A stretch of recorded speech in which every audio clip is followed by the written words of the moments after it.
Buenas tardes, soy Andrés Felipe Porras Quintero, estudiante de tercer semestre de Relaciones Internacionales y Estudios Políticos.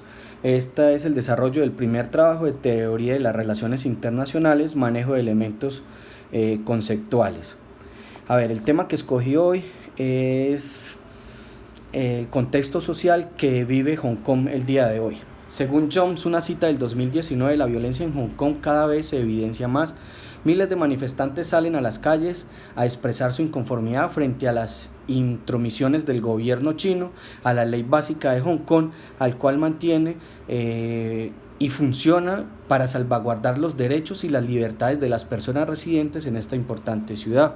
La violencia en Hong Kong es cada vez más visible, uno debido a los excesos por parte de la fuerza pública que pretende contener a los señores o a las personas o a la comunidad que protesta, a tal punto que uno de los manifestantes fue herido por un disparo de la policía durante las protestas ejercidas en las calles de Hong Kong. Según Jones hace la cita, Hong Kong pertenece a China, pero tiene su propia moneda, sistema político e identidad cultural. Incluso muchos residentes de Hong Kong no se ven a sí mismos como chinos, sino se ven como hongkoneses. Quiero visualizar este escenario por medio de la disciplina de las relaciones internacionales. Es bueno comenzar con algunos conceptos de la misma. Por ejemplo, relaciones internacionales, que son, según Pereira, una cita del 2008, citando a Alfred Zimmer, las define como un estudio científico del mundo contemporáneo en la búsqueda de un contenido nuevo para ser aprovechado y ser utilizado dentro de las ciencias sociales. Trujillo considera que las relaciones internacionales, como las relaciones entre individuos y colectivas, son muy humanas, y Manuel Medina piensa que el contenido de la disciplina está constituido por los fenómenos políticos internacionales y las interacciones económicas, sociales y culturales entre individuos frente a entes políticos que definen las mismas. Ahora este entramado de conceptos nos permite apreciar la complejidad, pero también el dinamismo de las relaciones internacionales. Dentro de este dinamismo es importante valorar cómo las relaciones internacionales permiten estudiar o analizar un panorama, un fenómeno o un caso actual. De esta forma he decidido aprovechar la situación que vive China, en especial desde Hong Kong, para aplicar un enfoque teórico, aprovechando los paradigmas idealistas o liberales y quizás las teorías del neoliberalismo. A ver, cito, según Herf y Jin en una cita del 2001, el concepto básico de la teoría en China difiere notablemente del encontrado de la epistemología dominante en el occidente o en el hemisferio occidental, debido a que el segundo concepto, la aplicación de la teoría, consiste en explicar y predecir. El cambio, la teoría, en la concepción china que tiene que servir al propósito de la revolución socialista y la construcción, terminando por vaciar la teoría y no le permitirá describiendo el comportamiento de los sistemas, sino más bien se justificaría en el andamiaje ideológico y de los comportamientos de la realidad internacional. Según Jam, en una cita del 2017, de una noción más particular, afirma que la teoría de las relaciones internacionales en China se encuentran restringidas por el entorno nacional y cultural. Por ejemplo, Xi Jinping, presidente del gobierno chino, se ha empeñado en aplicar y darle funcionalidad a una cultura tradicionalista frente a los comportamientos de la política, constituyendo un movimiento denominado neotradicionalismo. Por otro lado, según Luke del 2019, Hong Kong brinda uno de los centros financieros más grandes del mundo para la concepción de negocios y se compone con una puerta de entrada no solo para China, sino también para otros significativos países y ciudades orientales. Teniendo en cuenta el índice de globalización de Hong Kong, es también una de las ciudades más integradas culturalmente, con tradiciones orientales y occidentales, debido a su interés por la cultura. Muchas empresas chinas e internacionales ven en este mercado grandes oportunidades para establecer su propia red e ingresar al mundo de los negocios. En esto yo encuentro tres enfoques, los enfoques teóricos.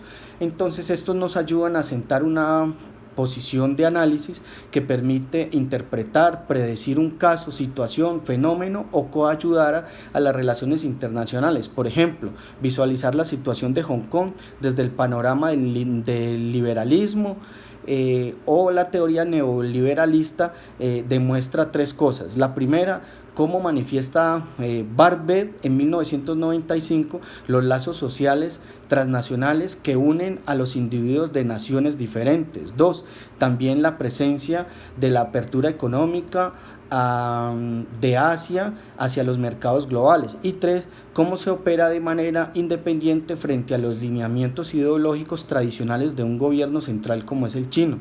El enfoque teórico del neoliberalismo, según Garzón en una cita del año 2012, como imagen que contiene ciertos presupuestos sobre la política mundial que se me pueden conducir a la construcción de un análisis. Teniendo en cuenta lo anterior, según John en una cita del 2019, se puede entender bajo este escenario la implementación de una constitución de facto en Hong Kong con una ley básica que consagra y garantiza las libertades que no están disponibles en el territorio continental chino, como el derecho a la protesta, el derecho a la prensa, a la libertad de prensa, y tampoco el derecho a la libertad de expresión.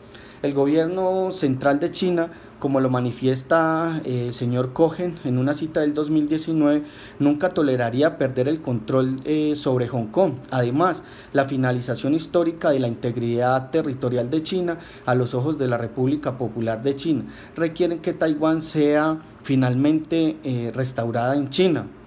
Perder el control sobre Hong Kong podría dar fin a la triste esperanza de reintegrar a Taiwán en un futuro posible a China. El problema que se observa más que de intereses políticos y territoriales es de tipo cultural, lo que se debe tener en cuenta que son los límites políticos en el territorio chino se diseñan bajo el marco cultural. Un Estado socialista de partido único, el Partido Comunista Chino con un control sobre los sistemas judiciales, económicos, políticos, no permiten un gran margen de maniobra democrática con garantías civiles. En este caso, Hong Kong, como lo expresa el artículo de la cadena BBC de este año, por ejemplo, en materia del sistema político, China no permite el sufragio universal, mientras que en Hong Kong existe la democracia limitada con una asamblea de más diversa que en China continental. El sistema judicial de Hong Kong es un reflejo del modelo británico llamado la ley básica. En China continental, el Partido Comunista es quien dirige las riendas de la justicia, dejando un marco judicial prácticamente sin garantías procesales. En Hong Kong, las garantías frente a los derechos civiles son representativas, ya que se permite la libertad de expresión, la reunión de la prensa, lo que no es permitido en China. Por ejemplo, en China están prohibidas las plataformas de Facebook, Twitter o WhatsApp. En Hong Kong pueden ser utilizadas de manera libre y sin restricciones. En materia económica, podemos ver que Hong Kong es uno de los pioneros y de los países que en este momento tiene más proyecciones económicas.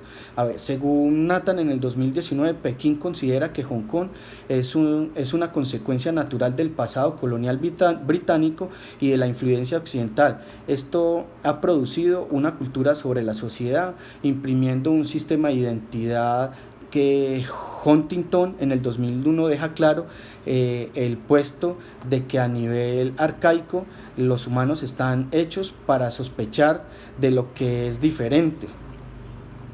A ver, también traigo acá que lo que pasa en Hong Kong obedece al presupuesto que establece una alineación con el modelo del cual de los hombres nacen libres e iguales y deben permanecer a lo largo de su vida de esta manera, pensamiento heredado tal vez de las prebendas flexibles que le dio el mismo gobierno chino. Y así también es cierto, no se cumple en su totalidad porque aún posee muchos limitantes. Así se considera y se aspira a ello. En conclusión, dicho el enfoque teórico matizado en las riendas del paradigma liberal, considero que Hong Kong debería seguir peleando por su libertad política y tal vez por su libertad económica y no ser privatizada o ser frustrada o ser totalmente cerrada por el gobierno chino. Muchas gracias.